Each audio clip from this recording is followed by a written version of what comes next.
Magandang araw mga kaibigan.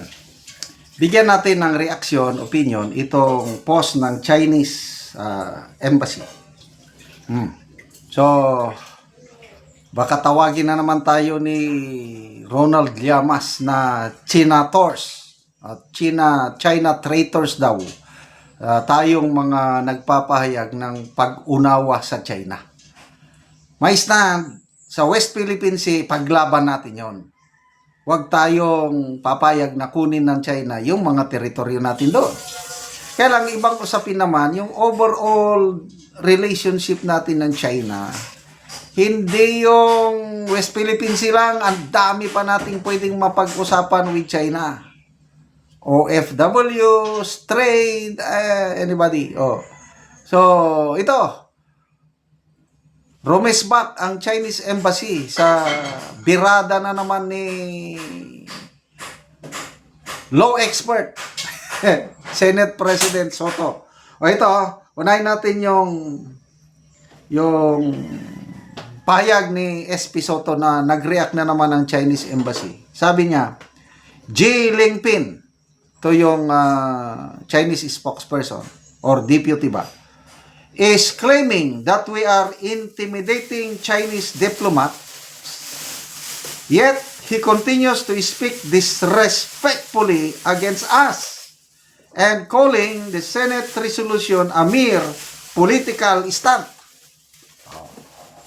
And then nagpatinag ang Chinese Embassy. Ito yung kanilang response. Okay, so response. Mr. Senate President, you say we are rude, but take a look at the track record. Some senators even said the Chinese diplomats in the Senate plenary session, get the F out. Yung nagmura yung isang matapang na senador na mura, tapos layas! Sinong disrespectful? Sinong rude? Kasi wala sanang ganito kung hindi dahil sa isang Commodore Tariela na ginawa niyang katatawanan ang what's this? Katatawanan ang Chinese president. And to me, that's disrespectful. That's rude. Ito ang simula na bagay na sinusuportahan ng mga senador, sinusuportahan ni na Senator Soto yung ginawa ni Tariela. Kaya ko naiintindihan ko ang Chinese Embassy, karapatan nila na sumagot. Commodore Tariela. Sorry, Commodore Tariela, nakalimutan ko yung ranggo mo. Commodore Tariela. Di nakabawi na ako. Kasi nasasaktan si Tariela na tinatawag lang ni Senator Cayetano ng Tariela. Ang lutong ng pangalan ko, tinatawag lang niya ng Tariela, wala man lang ranggo. Ano ba yun? Sobrang conscious ka naman sa ranggo mo, iho. Commodore Tariela, Sino ang rude? Sino ang disrespectful? Di ba nga nanggaling sa atin? Isang disrespectful behavior na dinidepensahan ng mga senador. Yan po ang punot dulo nito. So, sino ang disrespectful? Please tell me who is rude. Correct. From my own point of view, ang disrespectful nanggaling sa ating side, nagsimula kay Tariela, sinuportahan ng mga ibang senador. Anong gusto nyo? Tatahimik na lang ang Chinese Embassy? Kung ako ang nasa Chinese Embassy, re-respect din ako. Bakit? Kayo na lang ba ang may karapatan? Sabi, dagdag na statement. You also say we are disrespectful. Yet some senators labeled China as bully, called the Chinese Embassy a bad guest, a troll farm. Is that what you call respect? Ang galing ng pagkasulat nito. Sapul na sapul. You keep claiming that the Chinese Embassy is trying to silence senators or the Senate. No one wants to silence you, and no one should be silenced. Correct. The reality is that certain senators have been repeatedly threatening or intimidating foreign embassy, even proposing to declare Chinese diplomats persona non grata. So, who is trying to silence the other side? Correct! Oh, kaninong idea yung nagsabi na declare persona non grata? Di ba itong si SP Soto? O ano ba yun? Hindi ba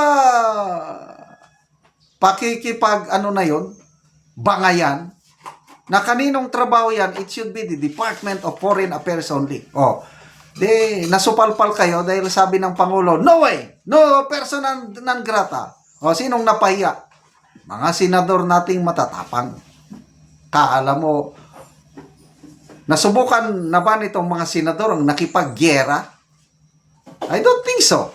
Nasubukan na ba ni Commodore Tariela yung nakipagputukan sa kalaban, yung mahagingan ka ng bala sa imong kan? I don't think so. Sobrang tapang nila na makipaggyera sa China na dapat wag tayong makipag-away. West Philippine Sea issue, pwedeng diplomatic ano lang yan, kagaya ginawa ni Tatay Digong, wais lang na diskarte. Anong sabi ng Philippine Constitution? We should be friends to all and enemy to no one. Oh, eh bakit si Tariela na ginawa niyang katatawanan ang mukha ng Chinese president? Di ba pambabastos yun? Ano pa? The Chinese embassy serves both as a bridge for promoting friendly exchanges between China and the Philippines and as a fortress for safeguarding the country's interests and dignity. With doors open wide, we welcome constructive dialogue and discussion, including on differences and disputes. Correct. What we oppose are baseless attacks and smears. If falsehood are spread, if China is maliciously vilified, if hatred is incited, we will not stay silent. This is a right granted under the Vienna Convention on Diplomatic Relations and a core duty of any Chinese embassy. Oh, those who think they can pressure China through statements, resolutions, or endless complaints underestimate us. That approach simply does not work. Those who seek to incite hatred and sabotage China-Philippines relations will not succeed because we are watching closely and will debunk every lie and scheme whenever they arise. Pwede ba itigil na natin ito? Maawa naman kayo sa mga 500,000 OFW sa China. Anong maitulong nyo kung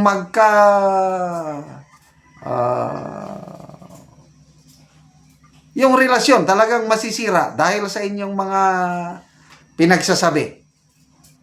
Commodore Tariela at mga senador, matutulungan nyo ba ang mga OFWs? Matutulungan nyo ba ang mga Filipino farmers na nag-export ng mga prutas at ibang agricultural products sa China? Wala. Tumigil na kayo. Ipaubayan nyo na sa Department of Foreign Affairs itong problemang ito dahil sila ang may authority tungkol nito. Salamat mga kaibigan sa inyong pagsubaybay sa ating channel. Nakakatulong kayo ng malaki sa tribong Talandig ng Bukidnon dahil ang income natin sa channel na ito is pantulong po sa tribo. Namimigay tayo ng libreng yero at pako para makapagpatayo sila ng mas maayos na tirahan. Panoorin nyo ang video na ito. Namogero. Okay, salamat anay nag-sponsor. Sa ito.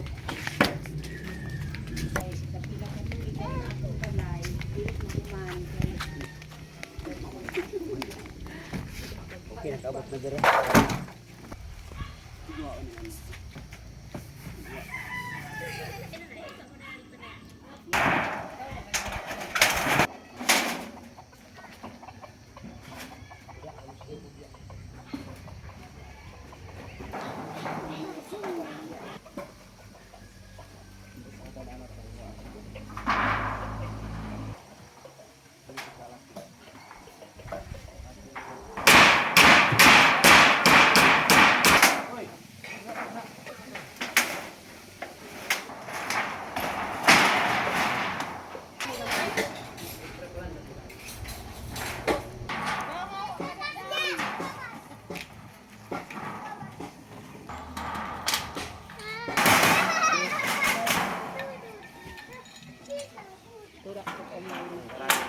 Aron naman na gid sa pag-ato.